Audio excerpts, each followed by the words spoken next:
wabarakatuh.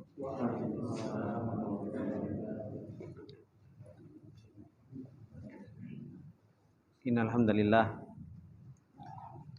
nahmaduhu wa nasta'inuhu wa nastaghfiruh wa na'udzu billahi min syururi anfusina wa min sayyiati a'malina.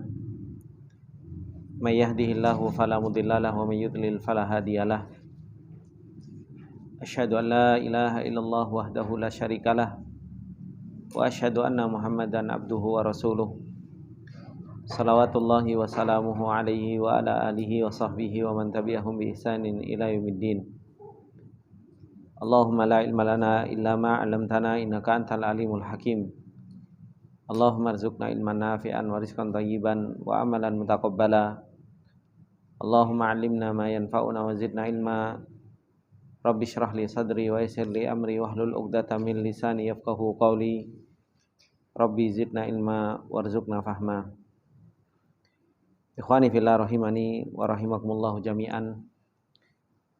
Alhamdulillah, puji dan syukur kita panjatkan kepada Allah Subhanahu wa taala dengan segala nikmat dan taufik yang Allah Subhanahu wa taala limpahkan kepada kita semua. Dan alhamdulillah, di kesempatan sore yang berbarokah ini kembali kita diberi kesempatan oleh Allah Subhanahu wa taala untuk bisa duduk di majelis ilmu, untuk kita bisa saling mengingatkan di antara kita bahwasanya perjalanan kita menuju Allah Subhanahu wa taala itu adalah merupakan perjalanan yang butuh bekal terhadap bimbingan Allah Subhanahu wa taala. Ikhwani wa akhwati fillah rahimani wa rahimakumullah jami'an. Kemarin di kesempatan yang lalu kita telah membahas tentang bahwasanya menuntut ilmu itu adalah merupakan sebuah ibadah yang besar yang sepatutnya bagi kita semua untuk kita punya ihtimam, punya perhatian yang besar terhadap yang namanya menuntut ilmu ini.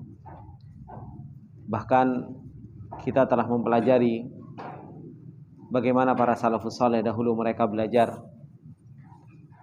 Mereka betul-betul meluangkan waktunya untuk belajar dan mereka punya sungguh-sungguh di dalam yang namanya belajar.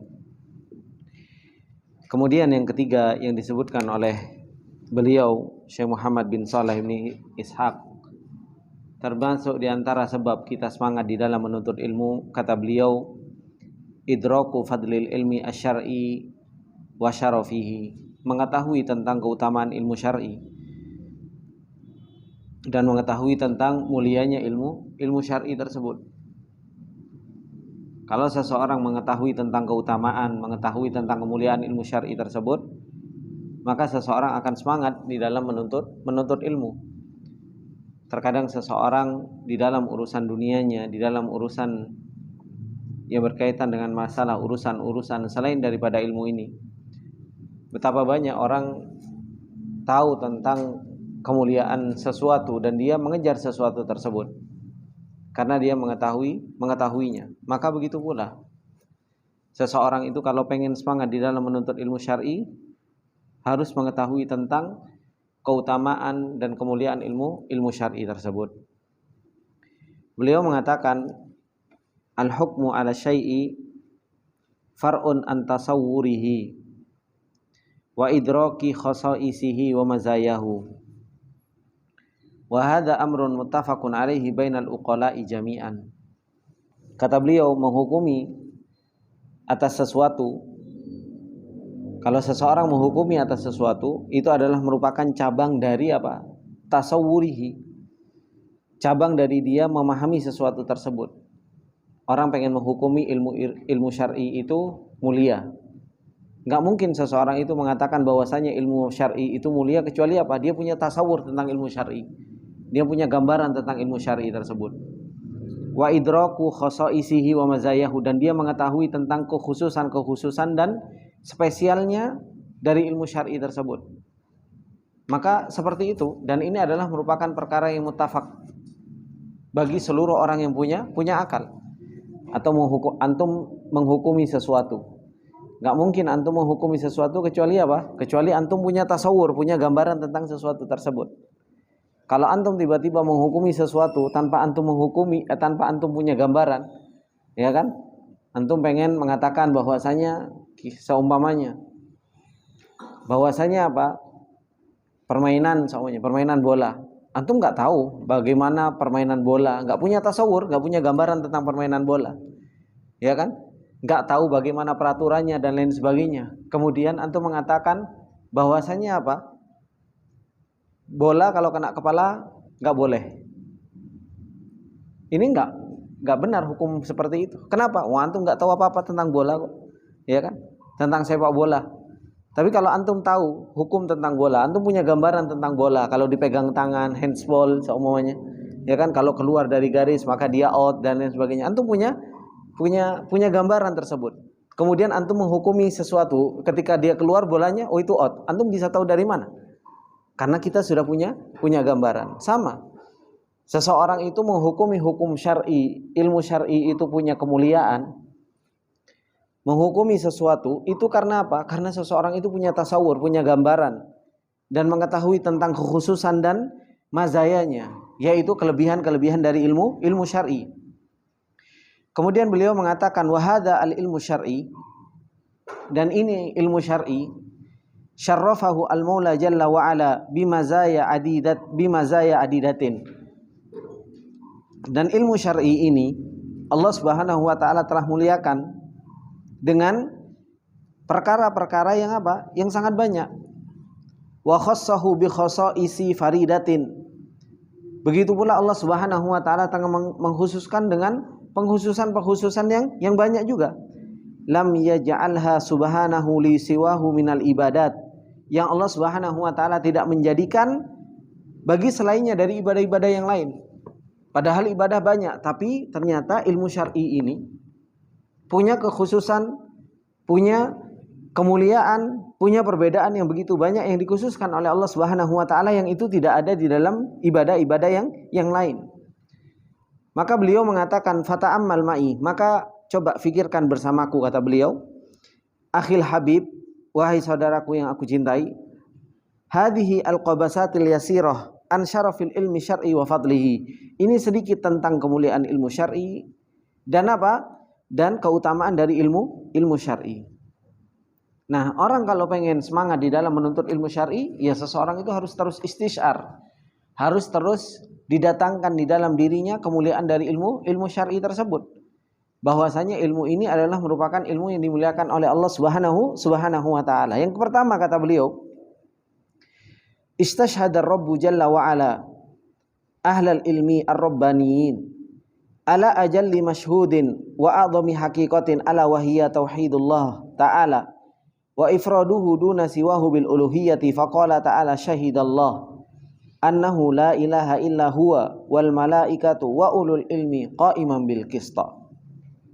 Kata beliau, wa wajhud dilalati min hadhil ayah ala syarafil ilmi wa fadlihi min thalathati wujuh qarraraha al-Imam Ibnul Qayyim biqaulihi. Kata beliau, keutamaan ilmu yang paling pertama, paling enggak satu ayat ini saja sebenarnya sudah menunjukkan tentang keutamaan ilmu.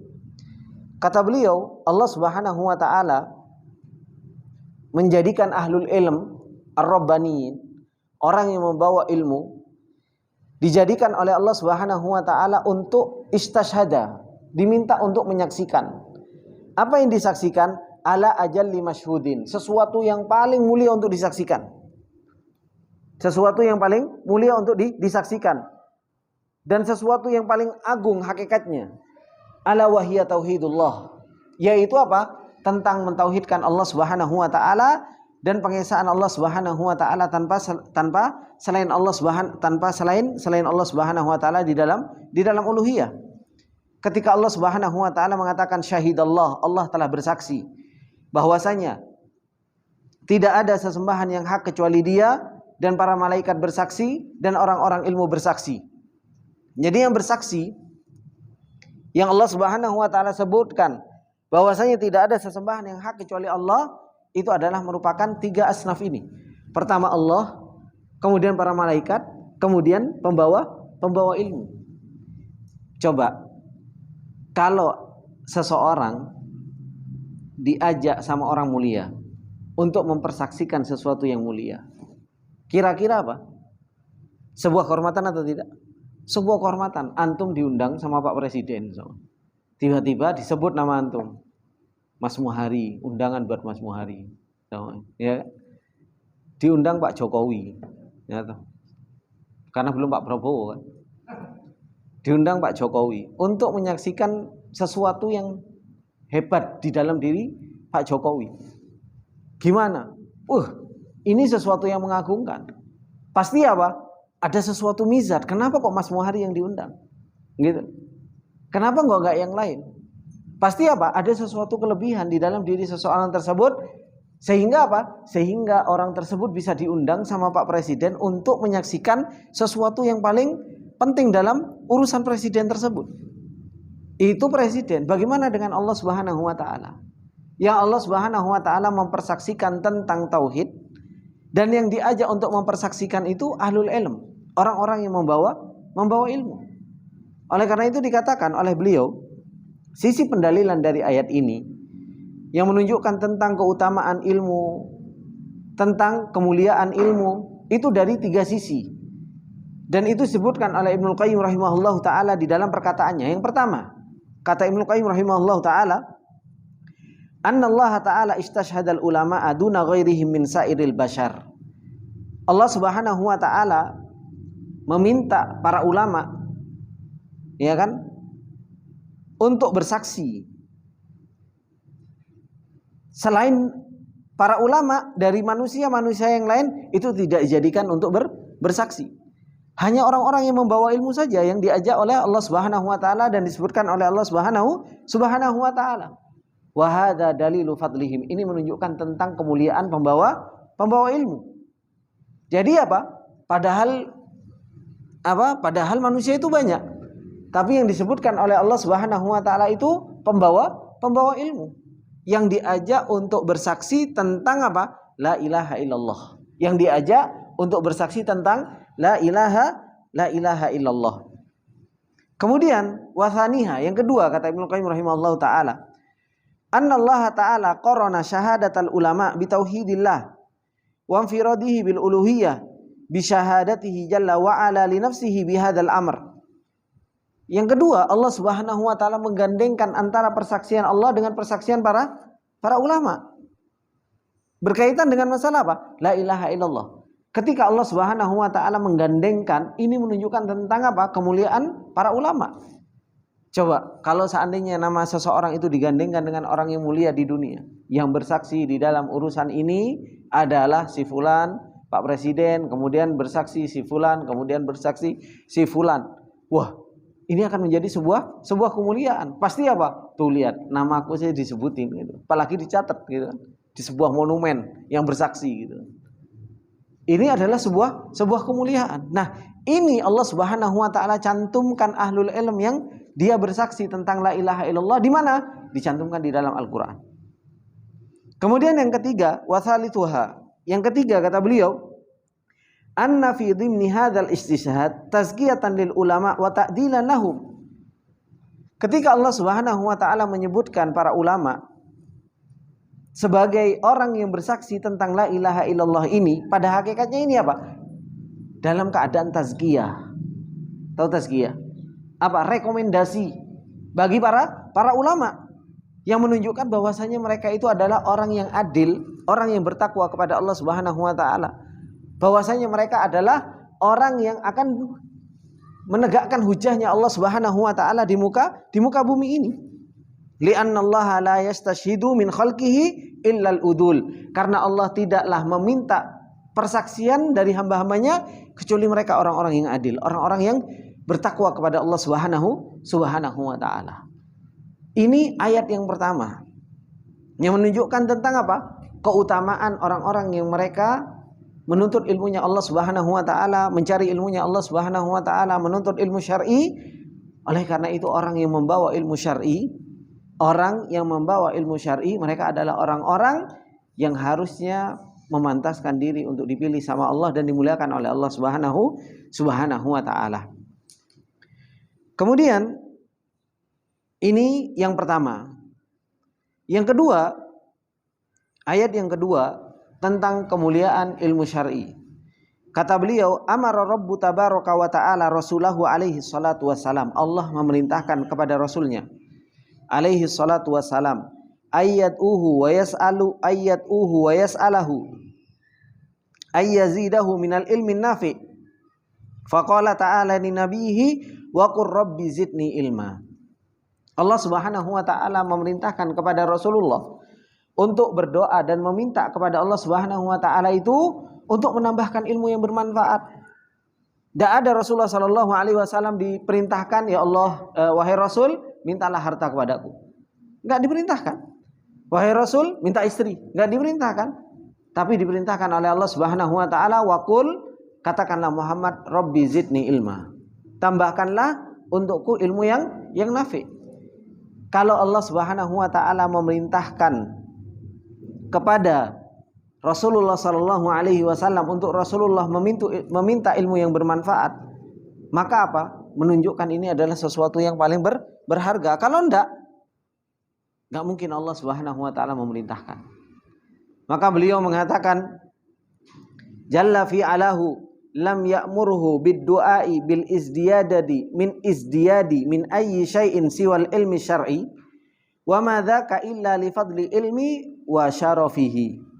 Allah Subhanahu wa taala tidaklah memerintahkan untuk berdoa dengan meminta dengan segala sesuatu selain ilmu syar'i. Menunjukkan apa? Menunjukkan itu semua bahwasanya apa? Itu bahwa ilmu syar'i itu adalah merupakan ilmu yang punya kemuliaan dan punya keutamaan.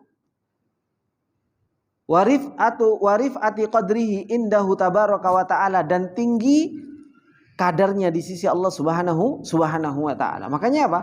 Rasulullah Shallallahu alaihi wasallam diperintahkan oleh Allah Subhanahu wa taala untuk meminta ilmu yang nafi. Wa qur rabbi zidni ilma. Ya Allah, wahai Muhammad, katakanlah, ya Allah, tambahkanlah bagiku ilmu yang bermanfaat. Kemudian, ikhwani wa akhwati fillah rahimani wa rahimakumullah jami'an. Ayat yang ketiga yang disebutkan oleh beliau, amara Rabbu ta'ala an-nasa birruju'i ila ahlil ilm. Allah Subhanahu wa taala memerintahkan kepada manusia untuk mereka kembali kepada ahlul ilm. Mereka orang-orang yang membawa ilmu. Wa su'aluhum amma ashkala alaihim min umuri dinihim, dan bertanya kepada mereka dari apa-apa yang muskil di dalam perkara agama mereka.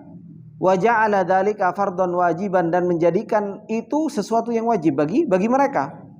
Ya thamu tarikuhu, yang berdosa orang yang meninggalkan bertanya kepada ahlul ilm, sebagaimana yang Allah Subhanahu wa taala firmankan, fas'alu ahlad dzikri in kuntum la ta'lamun. Maka bertanyalah kepada ahlul dzikr apabila kalian itu tidak mengetahui. Ketika Allah Subhanahu wa taala memerintahkan kepada manusia untuk kembali kepada ahlul ilm, menunjukkan bahwasanya apa? Ilmu syar'i ini punya keutamaan. Dan memang ikhwani wa akhwati fillah rahimani wa rahimakumullah jami'an, para ulama ini, orang-orang yang mereka membawa ilmu, mereka itu adalah merupakan apa? Rujukan manusia. Ya kan? Orang sekarang punya harta banyak, ya kan? Orang punya harta banyak, harta melimpah. Ketika mereka ada masalah, yang mereka cari siapa? Kiai. Balik kan kepada Pak Kiai, kembali kepada Pak Ustaz. Gitu kan? Orang-orang yang dia punya harta banyak, orang-orang yang mereka punya masyakil, mereka itu kembalinya kemana? Mereka kembalinya kepada Pak Ustaz, mereka kembalinya kepada Pak Kiai, mereka kembalinya kepada orang yang membawa ilmu. Karena apa? Karena memang orang yang membawa ilmu itulah orang-orang yang mereka apa? Mereka adalah orang-orang yang dititipkan oleh Allah Subhanahu wa taala ilmu syar'i untuk menyelesaikan masalah umat.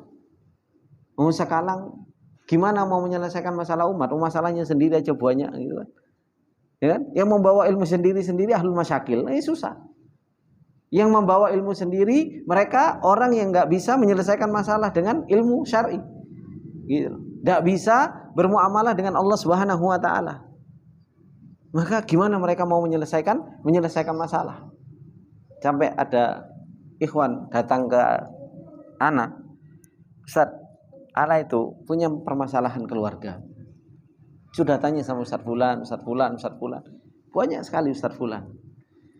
Habis itu gimana? Dikasih solusi Ustaz. Tapi apa? Solusinya semuanya malah bikin kacau Ustaz.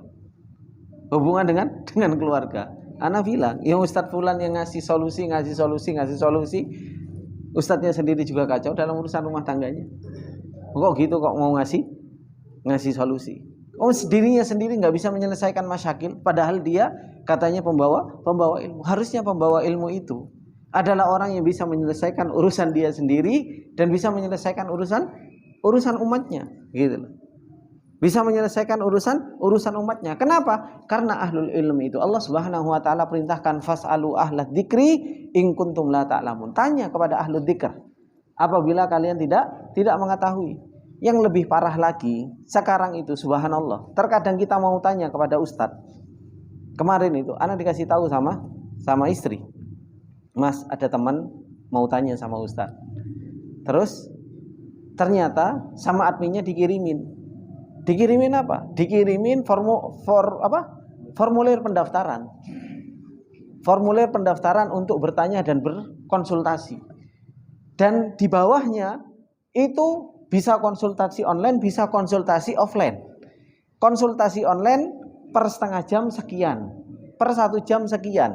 Kalau sudah melewati per detik, per menit 20.000. Offline lebih mahal. Gitu. Offline 20 menit 1 juta. Saya disebutkan. Sehingga akhirnya anak dikasih tahu sama istri. Masa sampai seperti itu? Ini katanya pembawa ilmu. Nih, ditunjukkan ke anak formulirnya. Ini loh Mas formulirnya. Lah ini gimana mau menyelesaikan permasalahan umat? Padahal ilmu syar'i ini Allah Subhanahu wa taala muliakan orang-orang yang membawa sebagai apa? Sebagai rujukan. Jangan bukan malah seperti ini.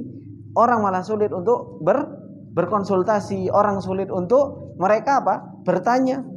Maka ini ikhwani wa akhwati fillah rahimani wa rahimakumullah jami'an, ahlul ilm mereka adalah marja linnas. Marja orang manusia untuk mereka kembali kepada ahlul ilm, kembali untuk bertanya, kembali untuk meminta solusi, kembali untuk meminta hal-hal yang bisa menyelesaikan permasalahan umat. Fas'alu ahlad dzikri in kuntum la ta'lamun. Tanya kepada ahlul dzikr, ahlul ilm. Karena Allah Subhanahu wa taala sudah muliakan kita sebagai orang-orang yang kita itu dipilih sama Allah untuk membawa ilmunya Allah Subhanahu wa taala. Kemudian yang keempat, ayat yang menunjukkan tentang keutamaan ilmu syar'i. Kata beliau, aujabar rabbu subhanahu wa ta'ala alaina ta'ata ahlil ilmi as-sadiqin fi ghairil ma'siyah. Faqala ta'ala fi kitabihil karim wa atiullaha wa atiur rasula wa ulil amri minkum. Allah Subhanahu wa taala mewajibkan kepada kita untuk kita mentaati ahlul ilm yang jujur, ahlul ilm yang jujur di dalam ketaatan kepada Allah Subhanahu wa taala, bukan di dalam kemaksiatan kepada Allah Subhanahu wa taala. Sebagaimana yang Allah firmankan, wa atiullah wa atiur rasul wa ulil amri minkum. Dikatakan oleh Imam Syaukani rahimahullahu taala di dalam tafsirnya indah hadhil ayat, di dalam ayat ini, wa qala Jabir ibn Abdullah wa Mujahid ulul amri hum ahlul ilmi wal Quran. Ulul amri itu termasuk di dalam makna dari ulul amri itu adalah merupakan apa? Mereka adalah ahlul ilm dan ahlul Quran. Wa qala Atha, dan dikatakan oleh Imam Atha, hum ulul fikhi wal ilm. Mereka adalah orang yang paham terhadap fikih dan paham terhadap ilmu. Mereka adalah ulul amri.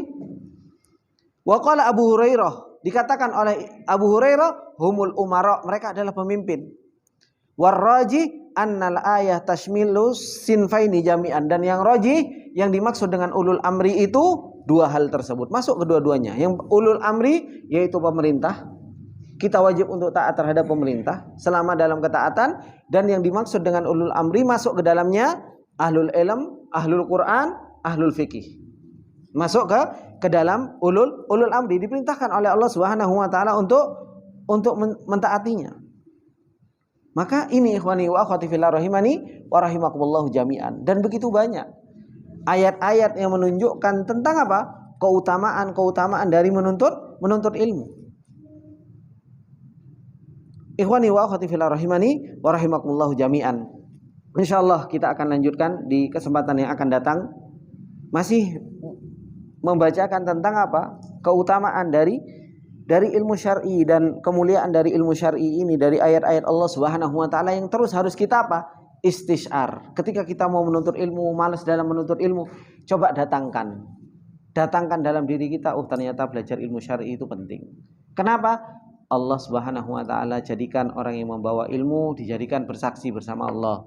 Allah Subhanahu wa taala memerintahkan kepada ahlul ilm untuk apa? Untuk minta ilmu kepada Allah Subhanahu wa taala, kepada Rasul. Begitu pula kepada umatnya. Begitu pula ahlul ilm ini adalah merupakan marja'un nas, tempat kembalinya manusia. Kemudian ahlul ilm ini adalah merupakan sesuatu yang Allah Subhanahu wa taala perintahkan untuk ditaati, dan banyak ayat-ayat yang menunjukkan tentang keutamaan pembawa ilmu.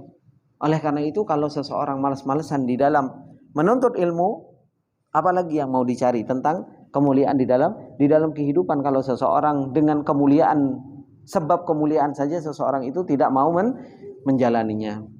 Ini sedikit yang bisa kita ambil. Subhanakallahumma wabihamdika asyhadu an la ilaha illa anta astaghfiruka wa atubu ilaik. Wassalamualaikum warahmatullahi wabarakatuh.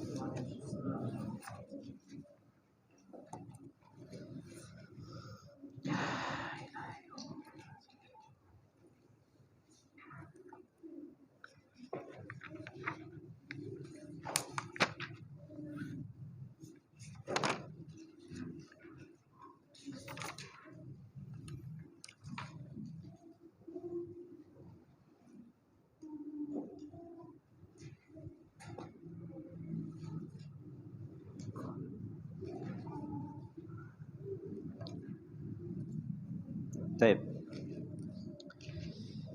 Bismillahirrahmanirrahim. Alhamdulillah wassalatu wassalamu ala Rasulillah wa ala alihi wa sahbihi wa man tabi'ahum bi ihsanin ila yaumiddin. Ikhwani wa akhwati fillah rahimani wa rahimakumullah jami'an. Kemarin kita telah membahas tentang hal-hal yang berkaitan dengan masalah al-udhur fi salatil jamaah. Bahwasanya udzur-udzur di dalam seseorang bolehnya tidak menjalankan salat jamaah. Dan kita ketahui bahwasanya salatul jamaah ini hukumnya apa? Hukumnya wajib. Meskipun khilaf di antara para ulama apakah salatul jamaah itu di masjid atau tidak. Dan kemarin Abu Salman juga tanya ke ana seberapa besar hukum seseorang itu salat di masjid, salat jamaah di masjid. Dan kemarin sempat ana bahas ketika di mana? Di Semarang. Ada sampai 2 kali pertemuan berkaitan dengan masalah salatul jamaah. Ternyata salatul jamaah di masjid itu adalah sesuatu yang sangat urgen dalam kehidupan seorang muslim. Karena di zamannya para sahabat, sebagaimana dikatakan oleh Ibnu Mas'ud radhiyallahu taala anhu, di kalangan mereka orang yang mutakhallif, orang yang mereka meninggalkan sholat jamaah di masjid, yang mereka ketahui dari orang-orang yang mereka meninggalkan sholat jamaah di masjid itu, kecuali apa? Mereka adalah orang-orang yang munafik, yang jelas kemunafikannya. Itu di kalangan para sahabat. Maka sangat berat sekali orang-orang yang mereka meninggalkan sholat jamaah di masjid ini. Dan didatangkan oleh Syekh Abdul Razak hafizahullah ta'ala tentang dalil-dalil yang begitu banyak tentang wajibnya seseorang itu untuk sholat jamaah di masjid. Maka itu juga yang dirajihkan oleh beliau, bahwasanya sholatul jamaah itu di masjid. Meskipun sebagian para ulama yang lain yang mengatakan bahwasanya sholatul jamaah di masjid itu adalah merupakan sunnah muakkadah. Sunnah muakkadah. Yang jelas salat jamaah itu adalah merupakan wajib meskipun tempatnya di mana saja. Kemudian ikhwani wa akhwati fillah rahimani wa rahimakumullah jami'an, kita kemarin terakhir bahas tentang masalah salatul khauf, ya kan? Dan insyaallah rencananya mau praktek, ya kan? Cuma waktunya sangat mepet juga kalau praktek karena tinggal 15 menit sudah azan. Maka insyaallah di lain kesempatan atau lain waktu kita akan lanjutkan, yaitu sholatul id. Salat Id. Ikhwani wa akhwati fillah rahimani wa rahimakumullah jami'an. Salatul Id. Di sana berbicara tentang masalah salatul Id. Ada syurut-syurutnya dan ada yang sunnah-sunnahnya.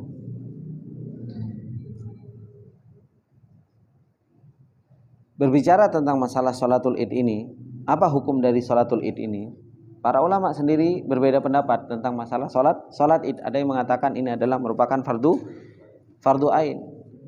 Kenapa? Karena Rasulullah Shallallahu Alaihi Wasallam memerintahkan kepada para sahabat, bahkan kepada wanita yang haid untuk datang ke tanah lapang. Sebagian ulama mengatakan bahwasanya salatul Id itu adalah merupakan fardu kifayah, yang dimana kalau seandainya sudah ada orang yang menjalankannya, maka yang lainnya gugur dari menjalankannya. Kemudian berbicara tentang masalah salatul Id ini, di sana ada syurut-syurutnya. Yang pertama apa? Al-istiton. Ini syarat yang pertama.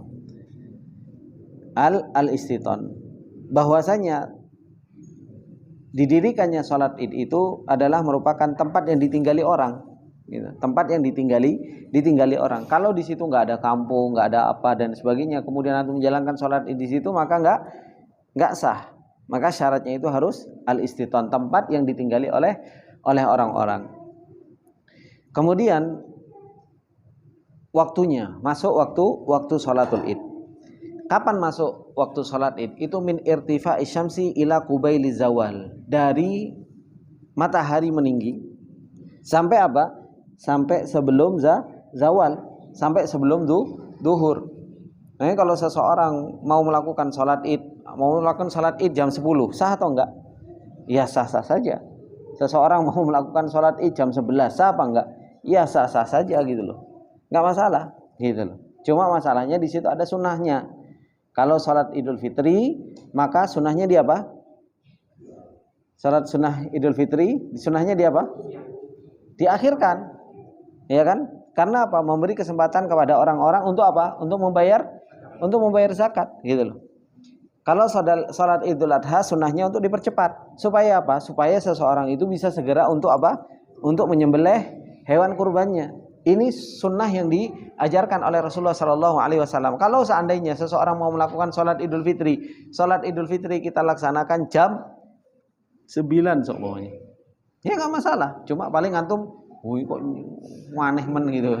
Yang lainnya sudah salam-salaman, yang lainnya sudah ini dan lain sebagainya. Ini malah masih belum gitu kan.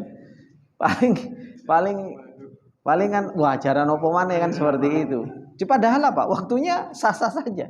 Dari matahari mulai meninggi sampai apa? Sebelum zawal. Ini waktu salat Idul Fitri gitu loh. Ini salat Idul Fitri waktunya. Cuma terkadang karena kita itu sudah kebiasaan seumpamanya salat Idul Fitri 6:30 gitu kan. Akhirnya apa? Pokoknya terus-terusan 6:30 terus seakan-akan sebagai sebuah patokan. Padahal apa? Padahal waktunya sebenarnya itu dari irtifa usyam sampai kubail zawal, sampai sebelum waktu matahari itu tergelincir. Kemudian jumlah jamaahnya itu 40. Kalau kok jumlah jamaahnya kurang dari 40, maka apa? Enggak sah salat Idul Fitrinya. Maka enggak sah salat Idul Fitrinya. Sama seperti halnya salat Jumat, gitu. Sama seperti halnya salat Jumat. Ini syarat ditegakkannya salat Idul Fitri. Yaitu apa? Pertama tadi istiton, tempat yang ditinggali orang. Kemudian yang kedua waktunya, masuk waktunya, gitu kan. Kemudian yang ketiga yaitu apa? Jumlahnya 40 orang. Nah, berbicara tentang masalah salat Idul Fitri itu, di situ sebenarnya ada sunnahnya.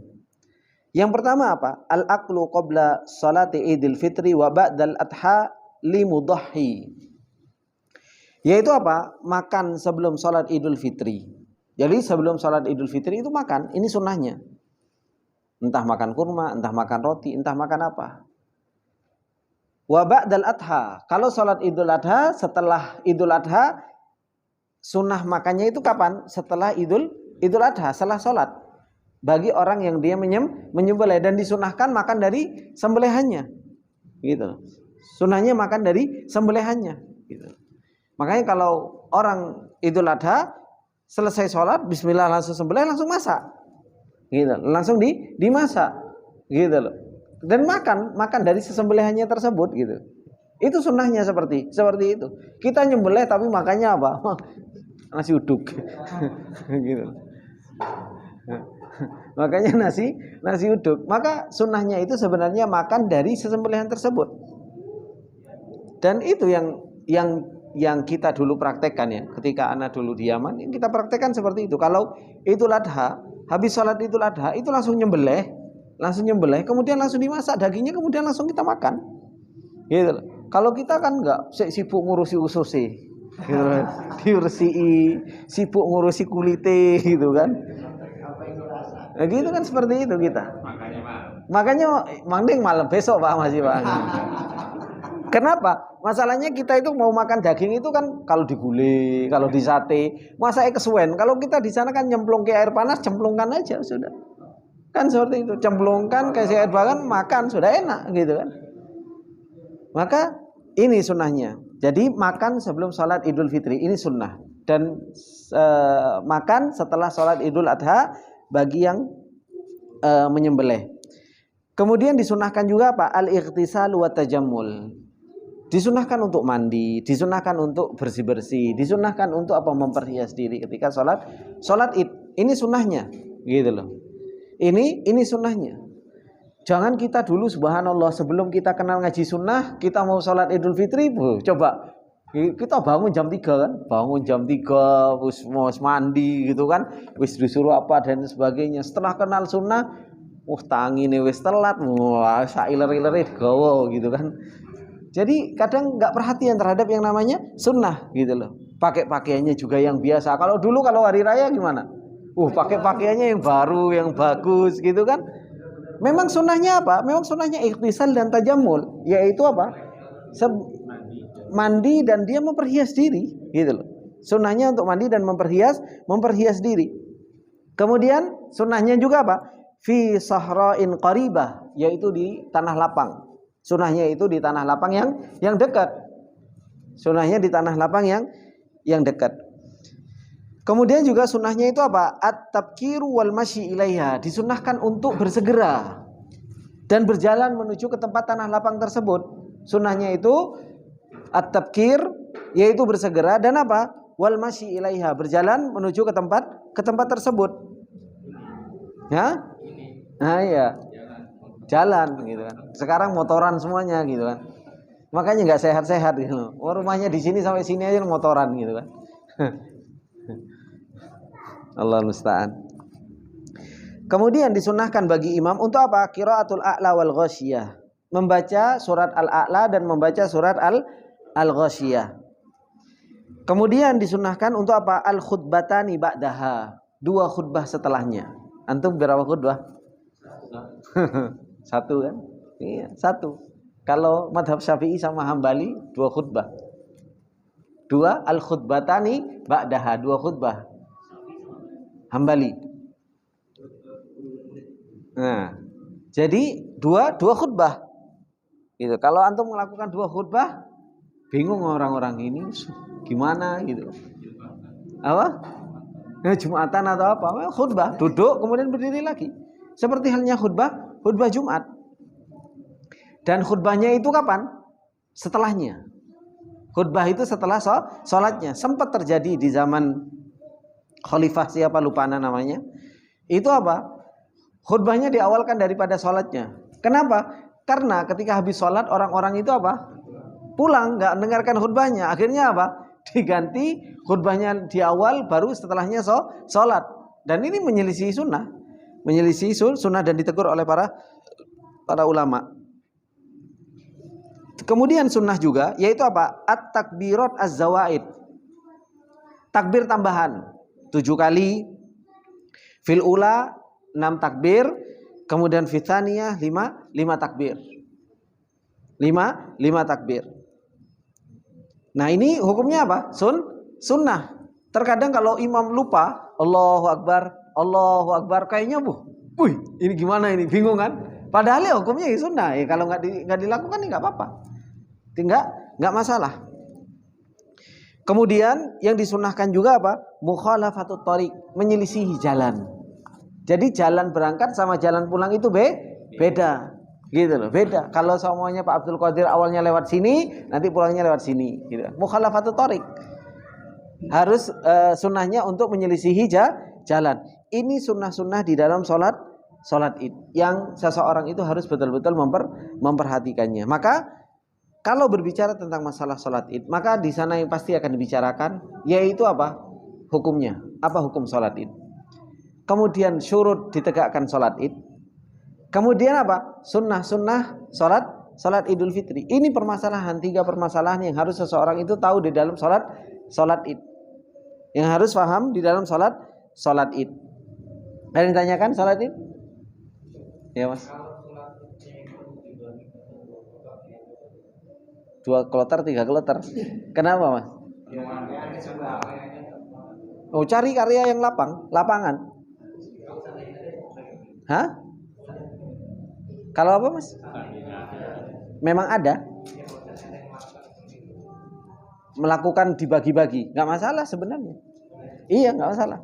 Ada yang melakukan semuanya jam 8, kemudian nanti jam 10, kemudian setengah 11, ya nggak apa-apa. Iya, selama dia masih masuk waktu sholat. Ya Pak Rudi. Salam. Ini menarik sekali. Jadi melanjuti pertanyaan sebelumnya. Dulu Ustaz pernah menasihati dan membicarakan bahwasanya ketika security itu yang pagi mundur, ternyata dia kalau sholat jam 9 itu nggak masalah ya kan? Karena kan yang masuk pagi itu kan dia sholat dulu. Nah setelah dia masuk jam 8, maka yang masuk malam baru pulang. Berarti kan kalau waktunya udah nggak masalah Ustaz ya. Nah bagaimana ketika itu security itu cuma hanya 29 orang Ustaz? Dan itu pasti sudah tidak ada lagi yang lain, cuman tim security itu aja. Berdasarkan jumlah jamaah kan harus minimal 40, dia hanya 29. Terkait ini bagaimana nasihat Ustaz? Minta sama kru yang lain untuk memenuhi 40. Jadi sudah nggak ada Ustaz, karena kan libur, semua karyawan libur cuma hanya satpam doang. Iya enggak, iya berarti enggak gugur. Terus dia gimana? Kalau memang itu hukumnya wajib, terus terkait jumlahnya dia tidak mencapai 40. Ya nggak dijalankan. Iya, karena dia syaratnya kalau ibadah nggak terpenuhi syaratnya, ya nggak bisa dilakukan syarat ibadah tersebut. Karena kan syarat itu gimana ibadah mau dilakukan kalau syaratnya nggak terpenuhi? Soalnya pernah mau disiasati, tapi kan kita menzolimi waktu. Jadi yang si pagi udah bareng sama kita di sini. Tapi nanti kalau dia bareng kan 29 tambah 9 kan jadi pas satu lebih dari 50. Tapi nanti nggak ada yang jaga. Jadi pernah mau disiasati seperti itu, tapi kita menzolimi akad dengan perusahaan katanya. Sehingga apa? Ya, kita maksain 40 nggak bisa, kecuali digabung antara malam sama pagi. Iya, kalau seumumnya sebenarnya kan bisa saja digabung. Kalau yang malam kan shiftnya sampai jam 7. Iya kan? Yang pagi jam 7. Ya sudah, sholat aja jam 7 kan ketemu pas. Ya tapi nggak ada yang jaga.